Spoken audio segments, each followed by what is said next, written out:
Greetings, Goddess Body, Mind, Spirit community. This is your Goddess Guru, Tyra Omilade, here to share a word of inspiration with you on your path to self-realization and self-mastery.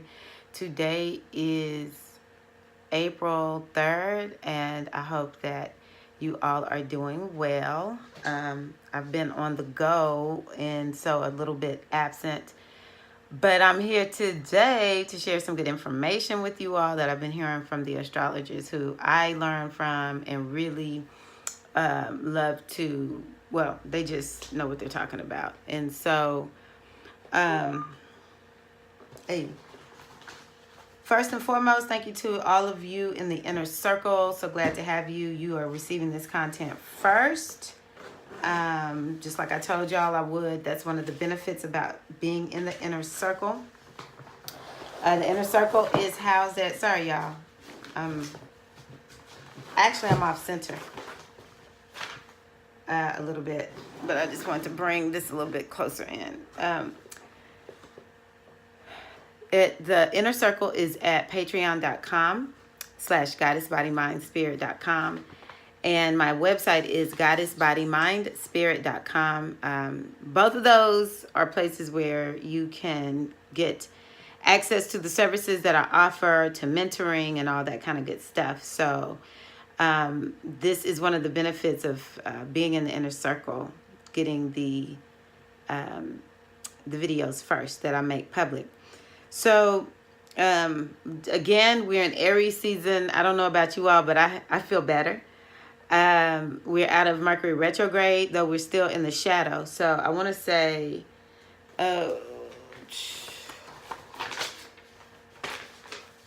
Mercury goes into Aries on the 18th of April. So once it goes into Aries, then you know you're free and clear. You're out of the shadow period for sure. But even, though it's still in Pisces and the moon is in Pisces, Venus is in Pisces, Neptune is in Pisces. So I still feel forward movement. The things for me have really turned around since Mercury is now direct. And so one of the things I want to mention to you all, because I think that this is very auspicious, and I mentioned it, I think, in probably, I don't know, some video I made for the inner circle for the ones that get the weekly and monthly readings. I talked about something that the astrologers have been talking about, and that is the South Node is right with Pluto. And so the South Node, or Ketu, which is the tail of the dragon, it's about releasing, it's about letting go, and it's actually a place of comfort. We can often think of the South Node is like where we've come from and what we've mastered. And so to a certain degree, we like to stay where our South Node is. But it's the North Node, which is what we are called to. So we're moving towards, the North Node is in Cancer. So wherever Cancer is in your chart, that house is what matters the most. I gotta, hold on a second, y'all.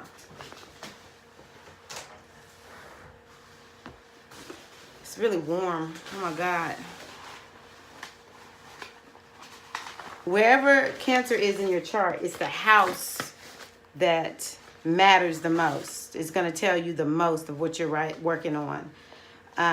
So, of course, in order to know what that house is, you need to know your time of birth. If you don't know your time of birth, then just count, where's Cancer from your sun sign and your moon sign. That'll give you quite a bit of information, too, on things that you can be working on. So that's what the South Node is about. The North Node is where we're headed, and the South Node is where we've come from. It's a place of comfort. And right now the South Node is in Capricorn, to me, which is like the chief sign. It's like so much is going on in Capricorn. And so, sorry y'all, I'm so hot right now. So much is going on in Capricorn. So, all year in the readings that I've been doing, I've been telling people that Capricorn set the tone for this year. Like, everything is being restructured. Karma is being doled out. We're also, to a certain degree, we're working on establishing karma, So what we do absolutely matters. Because if you're working on what you need to be working on, as this Capricorn energy stays in effect, because we're having eclipses on the Cancer Capricorn axes, we have the North Node and South Node in the Cancer and Capricorn axes, or in the signs, and next year, at the top of the year, we're going to have a stellium in Capricorn. It's something about Capricorn right now that's just ruling everything. And it's like, to a certain degree, once in a lifetime, or let me not say once in a life. Well, to a certain degree, once in a lifetime type of things are happening. And so it's really about this South Node in Capricorn. We're looking at what structures do we have in our lives that we need to let go of. One of the astrologers said, what are perhaps some bad habits or behaviors that you have? And these are the kind that you typically lean on. They're just like tried and true. What are the ones that you're being called to let go of? Because the South Node is asking you to let go of some stuff, okay? And the thing that makes this really powerful is the South Node and Pluto. Pluto's in Capricorn. Pluto's been in Capricorn for a good long while. Pluto and the South Node are together, so whenever these planets or points, which is what the South Node is, when it's a point that's related to the moon, when they come together in a conjunction, which is it's energy that's coming together, they're right next to each other, then it's like an intensification is how I typically explain it. It's an energy intensification. And what does Pluto have to do with? Pluto is the great transformer. Pluto is about release, let go, transform, transmute.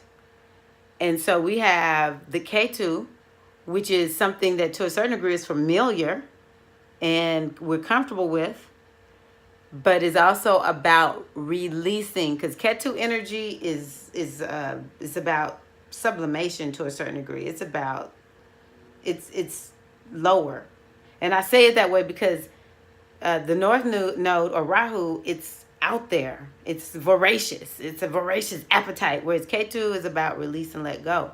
So it's about something that we're comfortable with, that we're calling to, like, we can sort of use Ketu in our lives, but really and truly we're being called to grow and advance and become anew with that North Node. And so we have K2, which is familiar and something that we're sort of good at, coming together with the great transformer. Well, and K2 is about release. Coming together with the great transformer, which is about purging, which is about, like I said, transformation, transmutation. And it's about going into the muck and mire.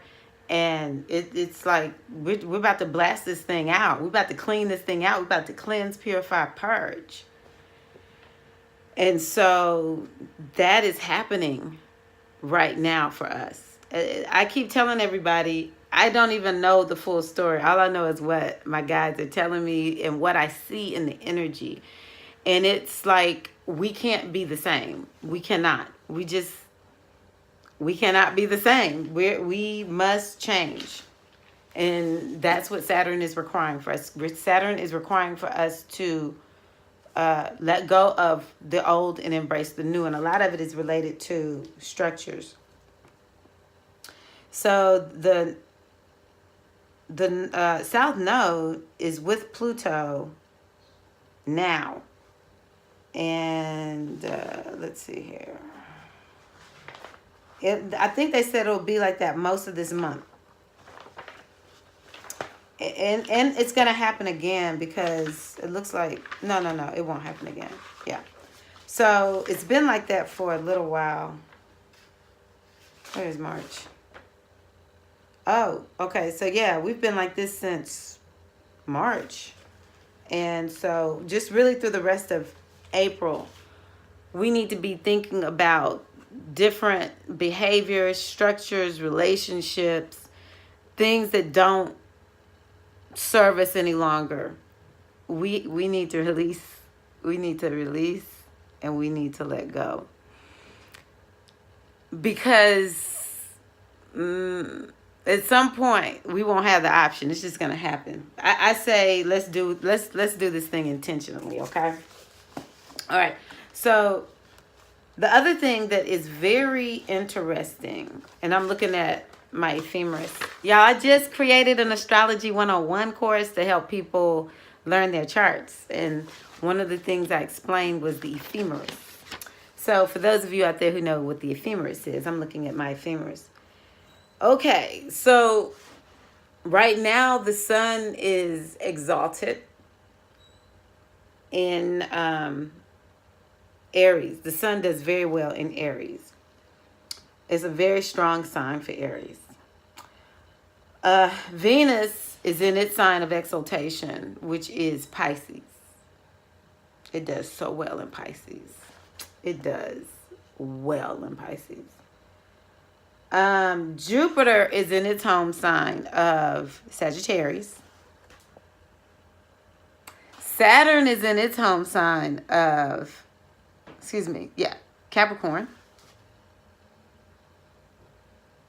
Neptune is in Pisces, its home sign.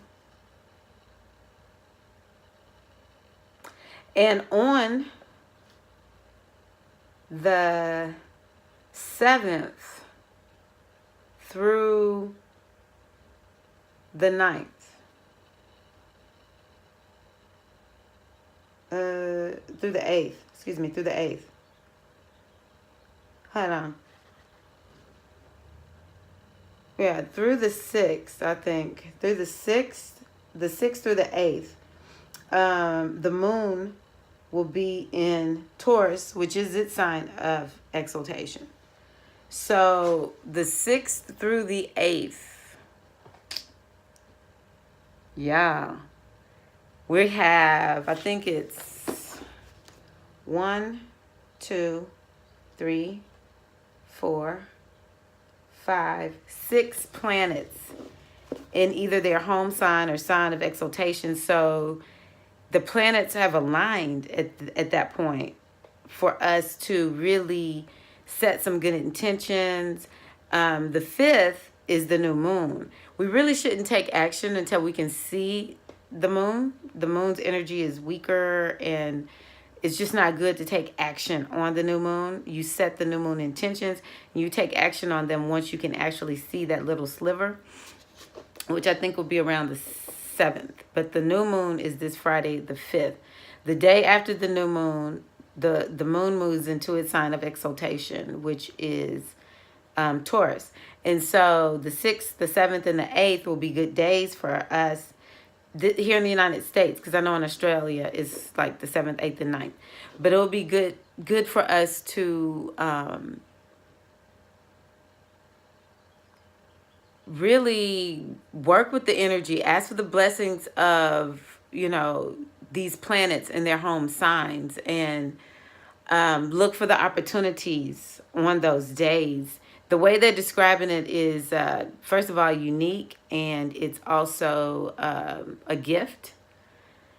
And what I'm learning about astrology is if I allow myself to take the time to hear what's going on, I got into astrology because I was just listening to what the astrologer said, and it was absolutely working. So you don't even need to know a lot. All you need to know is you can be, up until this time, doing those things to let go of stuff. So for me, I'm glad I'm making this video because I'm going to let go of gum. people have addictive personalities. We just go from one addiction to the next. So I've gotten my eating under control through intermittent fasting. So all my little emotional eating is it's out the door. Cut off my hair. So that got rid of my little hair pulling addiction. I can't think of anything else. Those were like two of the main things that I have struggled with for a while. And so I notice sometimes when I get a little bit like antsy, I feel like I want to chew gum. And just today, as I bought a pack of gum, I said to the mothers, y'all got to help me because I know this gum is not good for me. I chew the sugar-free gum, and I know it's not good for me because I can feel it in my digestive tract.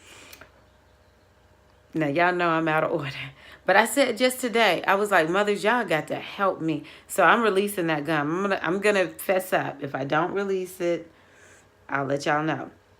But that's something I want to let go of. I don't want crutches. I want to deal with my emotional problems emotionally. I want to cast myself into the care of my Ori, the great mother and my ancestors. I don't have problems when I do that. I just sit back and wait and let the universe show me, be a lamp unto my feet and show me the steps that I'm supposed to take. So, that's something I'm willing to let go of so that when that moon moves into Taurus, which is a very important moon for me, I will be definitely allowing the energy to channel into me regarding everything that I'm working on to make sure that I'm working on the things that I'm supposed to be working on and to just help me go in the right direction. These are the kinds of ways that I operate with astrology. This is how I work in general. When people work with me and they ask me, okay, so how do you pray? What do you do? Blah, blah, blah. They start realizing I am organic, okay? I run up against whatever it is that I need. Okay, today I was like, mothers, I know I'm better than chewing gum. And I know chewing gum doesn't sound like a big deal.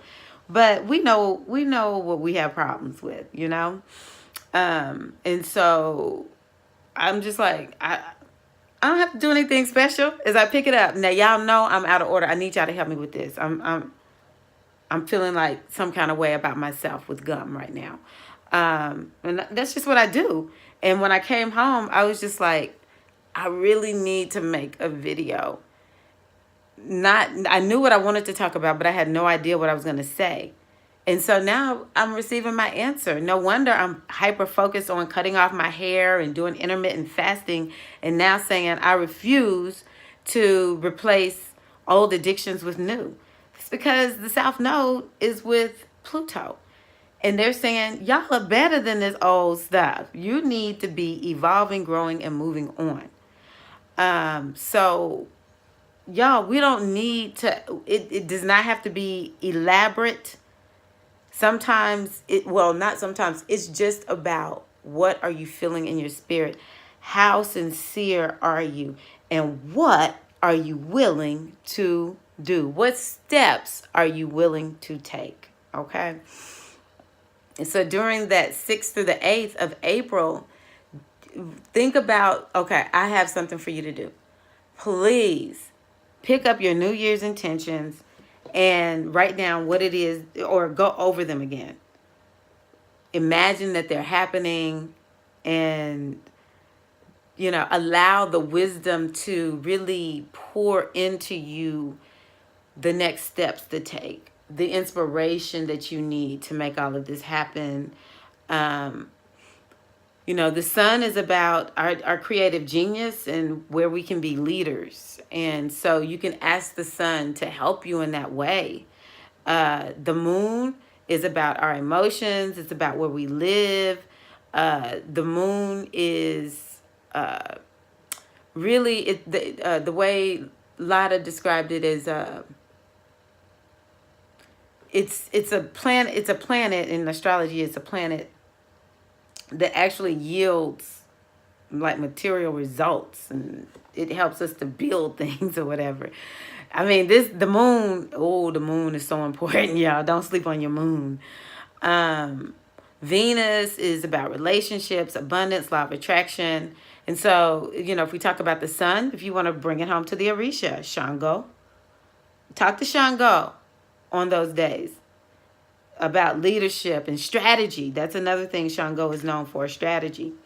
The moon is Yemonja. Ask Yemonja to help you develop your devotion so that you can be devoted to whatever you said you were going to do or whatever spirit is calling you to do. Ask Yemonja to raise that devotion so that you can do what you need to do to stick and stay. Venus is going to be is in Pisces, and so you can talk to Venus about creativity and creative solutions. Maybe what are the relationships that I need to have in my life that are going to most support where I want to go, where spirit is calling me to go? Because sometimes you trying to go someplace, the spirit is not calling you. We all get in those places of denial. I have been there. Still have to call myself out of denial. Let's see here. Venus, Jupiter is in Sagittarius. And so set some goals on those days or review your goals and then commit to making one of them happen, Sagittarius is also about our beliefs. So maybe you could be really addressing any limiting beliefs, like let go of the limiting beliefs during this Pluto conjunct the South Node and open yourself to new beliefs. That's something that I'm realizing about myself. The more I align myself with my goals, the more I realize, wow, I think that I have some limiting beliefs there. Something came to me today about, I don't know, my weight or something. I was like, I'm willing to let it go in order to, I didn't even know it was there. I just feel like I'm always wanting to lose weight. And then, when it doesn't happen like I want it to, that's whole nother emotional thing. And then today I was just like, oh, I can kind of see why I haven't lost weight yet. I think there's an aspect of myself that hasn't aligned with it. And so I'm willing to let it go, in order for me to get what I want. We have to look at our beliefs with that Jupiter and also open ourselves up to the teachers that will come and help us to know what we need to do to help us along the way. When the student is ready, the teacher will appear. Saturn in Capricorn is about doing the hard work. It's about being responsible. It's about our karma. And so we really and truly need to look at the seed that we've been sowing and think about the seed that we shall sow, so that whenever Saturn says, all right, it's time to pay up, we can pay up. I would relate, Venus to Oshun. So it's like a meeting of the Orisha on those days where they are generous and like we can unfold and manifest through you in the best way possible. I would put Jupiter as, you could say, Obatala. That's an Orisha that we typically think about. I also say Orunmila because we need to be guided by wisdom. Okay, Jupiter is wisdom. And Jupiter in Sagittarius is like being guided by the highest wisdom.